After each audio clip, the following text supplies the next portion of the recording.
इस video को like करें, हमारे चैनल को सब्सक्राइब कर बेल आइकन जरूर press. News master Mohammad Rahim की खास न्यूज। भुसावल में आयान कॉलोनी में एक व्यक्ति की हत्या, पुलिस घटना स्थल पर मौजूद। पुलिस विभाग ने तुरंत की कार्रवाई। आइए देखते रहिए न्यूज मास्टर, हर पल हर वक्त हर घड़ी। त्यांचे कौटुंबिक वाद होते ते सोबत राहतानाही ती पत्नी कधी भांडणामध्ये पुन्हा तिच्या घरी जात होती, पुन्हा येत होती। आज दुपारी देखील त्यांच्यात काहीतरी कौटुंबिक वाद झाला, त्याच्यामुळे ती पत्नी घर सोडून तिच्या मामाच्या घरी गेली होती। त्याच्यानंतर त्या पत्नीचे वडील आणि तिचा मामा असे या जावयाला समजवण्यासाठी त्याच्याकडे आला असता त्यांच्यामध्ये भांडणं झाले आणि त्या भांडणातून जावाईने तिच्या वडिलांना व तिचे जे मामा आहेत त्यांना मारहाण केलेली आहे। त्या मारहाणीमध्ये तिचे मामा हे मयत झालेले आहेत आणि तिच्या वडिलांना देखील डोक्याला जखमा झालेला आहे। यांच्या फिर्यादीवरून आता गुन्हा दाखल करण्याची प्रक्रिया सुरू आहे। याच्यामध्ये जावयासोबत अजून कोणी इतर आरोपी आहेत का त्याचाही शोध सुरू आहे। सध्या जावयाला ताब्यामध्ये घेतलेला आहे आणि पुढील प्रक्रिया सुरू आहे। मयत झालेल्याचं नाव काय सर? मयत झालेला हा समद शेख इस्माईल राहणार कंडारी इथला सर। ताब्यात कोणाला घेतलं? सुभान आहे जो जावई, त्याला ताब्यामध्ये घेण्यात आलेला आहे। जखमी कोणी आहे? जखमी तिचे वडील आहेत शेख जमील शेख ठाकूर, त्यांच्या डोक्याला मार लागलेला चांगला आहे। जखमी किती आरोपी आहेत? आरोपी काय आरोपी किती आहेत ते आता तपासाची प्रक्रिया सुरू आहे। अजून याच्यामध्ये कोण कोण सहभागी होते ते तपास चालू आहे। वेपन काही सापडलं घटनास्थळी? आता ते तपासाची प्रक्रिया चालू आहे, त्याचा आम्ही तो शोध घेत आहोत। ठीक आहे, धन्यवाद।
अरे काय आल्यानंतर काय करता तुमच्या व्यतिरिक्तमध्ये चलो अभिषेक चल जावेद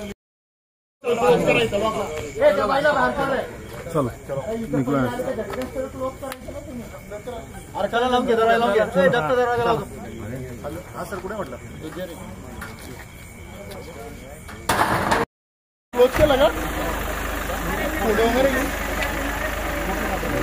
पुढे अपलोड करायला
प्लीज